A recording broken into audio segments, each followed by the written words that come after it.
तो पहले मैं आपको प्रॉफ़िट ही दिखा देता हूँ, विश्वास तो करो। प्रॉफ़िट दिखा देता हूँ। आज जो मैंने प्रॉफ़िट किया वो है $55.38। अब चलो मैं आपको बताता हूँ कि आखिर ये कितना बढ़िया ट्रेड मैंने कैप्चर किया। तो क्या हुआ था कि मार्केट का सुबह जब मैंने एनालाइज़ किया था, मार्केट इस वाले लिक्विडिटी से मार्केट इस वाले लिक्विडिटी को टैप करके डाउन जा रहा था। जब 50 मिनट का क्लोजिंग आया इस कैंडल पे, तो फिर जाके जब मुझे दिखा कि मार्केट नीचे जा रहा था तो मैंने एंट्री लिया। एंट्री लेने के बाद मैं स्कूल चला गया। उसके बाद जाके मुझे पता नहीं क्या हुआ, लेकिन फिर यहाँ दिखता है कि मार्केट जब स्कूल से आया तो दिखता है कि मार्केट ऊपर जाके नीचे आया, फिर ऊपर गया और फिर से लिक्विडिटी लिया। फिर से लिक्विडिटी लेके मार्केट नीचे गया।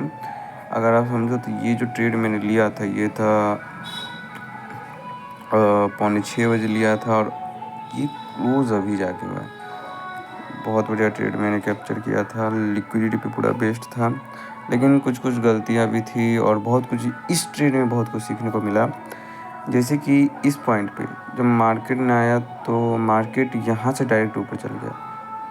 मतलब ये बस इस चीज़ से ये मुझे सीख मिला कि मार्केट अगर लगातार ऊपर जाए जा रहा है और अगर एक रेड कैंडल दिख जाए तो उस पे ना ट्रेड लेना बहुत ज़्यादा मुश्किल है, बहुत ज़्यादा फालतू होगा। और ख़ासकर तब जब इस टाइप के कैंडल्स बने, जैसे ये जो कैंडल, ये देखो मार्केट इस कैंडल पे किस टाइप का बिहेव किया। मार्केट नीचे जा रहा था, ऊपर गया। किस टाइप का कैंडल्स बन रहा है देखो। उसके बाद अगर ऐसा बने ना, समझना ट्रैप कर रहा है। वरना क्योंकि मेरा एसएल $15 का था इसलिए मैं बच गया, वरना मुझे भी लॉस हो सकता था। मार्केट यहाँ पे आके लिया मैंने ट्रेड, ये गलत था। मुझे वेट करना चाहिए था, पर वेट करने के लिए मेरे पास समय भी नहीं था। मैंने ट्रेड लिया, फिर मार्केट यहाँ तक आके यहाँ पे जाता है। उसके बाद जाके स्कूल आके देखता हूँ तो मैं यहाँ पे रहता है मार्केट, और दिखता है कि मार्केट यहाँ आके इस पूरे पॉइंट का लिक्विडिटी लेके नीचे जा रहा था। अब इस पॉइंट से समझो क्या कि मार्केट में हो क्या रहा था। छोटे टाइम फ्रेम पे जाता हूँ, आपको बताता हूँ। तो मार्केट क्या कर रहा था कि मार्केट बार बार नीचे जा रहा था, लिक्विडिटी लेके यहाँ पे क्रिएट करके मार्केट ऊपर जाता है और उसके बाद फिर नीचे आता है। और फिर से मार्केट कोशिश करता है कि कैसे भी करके इसको ब्रेक करके नीचे जाए, लेकिन क्लोजिंग नहीं दे पाता है। क्लोजिंग क्योंकि ये नहीं दे पाया, इसकी वजह से मार्केट ऊपर चला जाता है। ऊपर जाने के बाद मार्केट यहाँ तक का लिक्विडिटी पे रहता है और फिर जाके कंसोलिडेशन में चला जाता है। अब कंसोलिडेशन में देखो किस टाइप का चल रहा था। इसमें एक चीज़ मैं बताना भूल गया, क्या हो रहा था। मार्केट ऊपर जा रहा था राइट। दिख रहा है कैंडल्स में कि मार्केट ऊपर जा रहा था राइट। मैं आपको बताता हूँ, मार्केट ऊपर जा रहा था दिख रहा है। फिर यहाँ पे दिख रहा है कि मार्केट ऊपर जा रहा था, यहाँ पे दिख रहा है ऊपर जा रहा था। तो मार्केट स्ट्रगल कर रहा था कि कैसे भी करके ऊपर जाए, लेकिन जा नहीं पा रहा था। मार्केट स्ट्रगल करने के बाद डायरेक्ट नीचे आके फिर ऊपर जा रहा था। सेलर्स इतने ताकतवर थे कि मार्केट को नीचे ले गया, फिर नीचे आया, फिर ऊपर गया। फिर जाके इस पॉइंट पे मार्केट में फिर से सेलर्स आता है और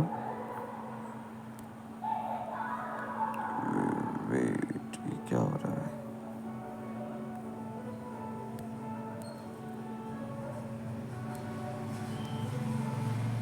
फिर से सेलर्स आता है और उसके बाद जाके मार्केट नीचे गिर के ऊपर चला जाता है। वही चीज़ इस पॉइंट हुआ। इस पॉइंट पे क्या हो रहा था, मार्केट कोशिश कर रहा था ऊपर जाने का। यहाँ पे देखो मार्केट नीचे आया, सेलर्स कोशिश कर रहे नीचे ले जाने का, लेकिन बायर्स ऊपर जाने की कोशिश कर रहे यहाँ पे ऊपर भी गया, लेकिन फेल हो गया। फेल होने के बाद देखो कितना बढ़िया मूव है।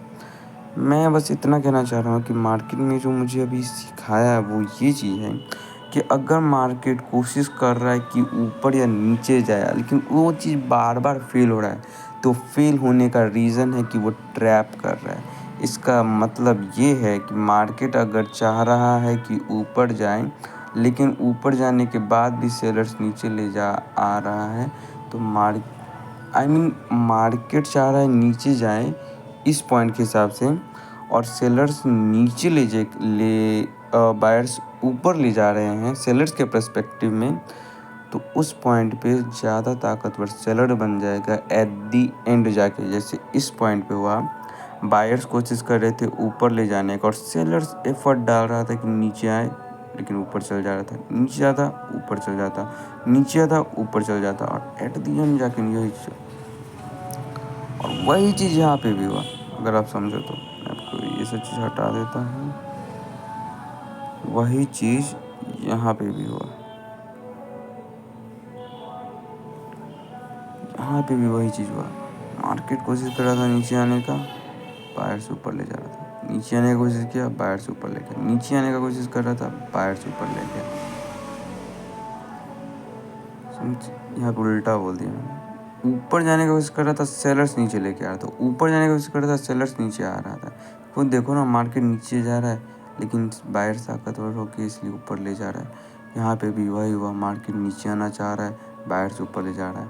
मार्केट नीचे आता, बाहर से ऊपर ले जाता, तो मार्केट नीचे आता फिर बाहर से ऊपर ले जाता, कि डायरेक्ट शो कर रहा था कि सेलर्स ज़्यादा ताकतवर है। और आप देखो इन सारे कैंडल्स को, तो विक ऊपर की तरफ जाता है, मार्केट चाह रहा है नीचे आए, लेकिन बायर्स को ट्रैप करके मार्केट नीचे पूरा दे गया। ये बढ़िया ट्रेड मैंने कैप्चर किया। और अगर मैं आपको अगला मूव बताऊं मेरे लिए, तो वो है कि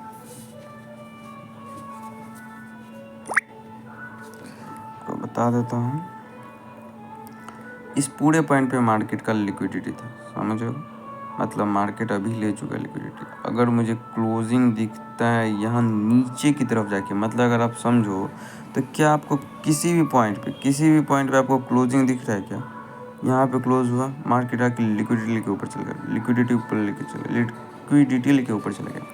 अगर नीचे की तरफ क्लोजिंग होता है, अगर दिखता है, तो मैं शॉर्ट साइड के लिए एंट्री करूँगा माल, और मैं अपना टारगेट रखने वाला हूँ अराउंड यहाँ तक का, आराम से यहाँ तक का रखूँगा मैं, और बेनिफिट लूँगा अगर क्लोजिंग देता है तो।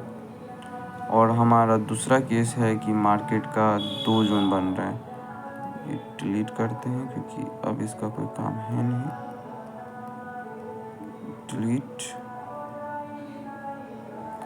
तो नेक्स्ट जो जोन है वो है, 2 जोन है, एक तो ये है, मार्केट यहाँ पे भी नहीं जोन दे पाया, मतलब अगर आप समझो तो मार्केट यहाँ जाके लिक्विडिटी लेके फिर नीचे आ जा रहा था। अगर क्लोजिंग मुझे दिखता है, एंटर करूँगा, एंटर करने के बाद अगर क्लोजिंग दिखा तो आराम से 30 तक ले जा सकते हैं, जाऊँगा है, सिंपल है। पर वो भी मेरे टाइम फ्रेम में हुआ था। ये बढ़िया कैंडल हमने कैप्चर किया। आप समझो तो ये 1 आवर टाइम फ्रेम का क्लोजिंग था, अब फिर जाके नया टाइम फ्रेम शुरू हुआ है, और अब मार्केट कोशिश कर रहा है ऊपर जाने का। यहाँ पे बायर से एंटर करेंगे। अगर मार्केट नीचे एक भी थोड़ा सा भी क्लोजिंग नहीं है, अगर आप समझो तो ऊपर की तरफ जब आया था क्लोजिंग, ये क्लोजिंग थोड़ी ना हुआ, आप खुद समझो। मार्केट यहाँ लिक्विडिटी था, यहाँ पे अगला एक और क्लोजिंग दे देता तो एंटर करना बनता था, या फिर उसके रीटेस्ट पॉइंट के यहीं तक आने के बाद एंटर करना बनता था। लेकिन यहाँ पे क्या हुआ, मार्केट ऊपर गया, पूरा नीचे ले आया, मार्केट ऊपर गया, नीचे ले आया मार्केट। ये शो कर रहा है कि मार्केट चाह रहा है कि नीचे आए।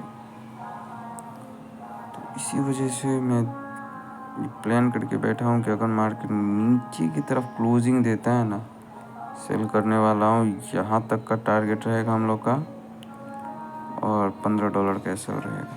देखते हैं क्या होता है। कमेंट करके बताना आपने कितना प्रॉफिट किया।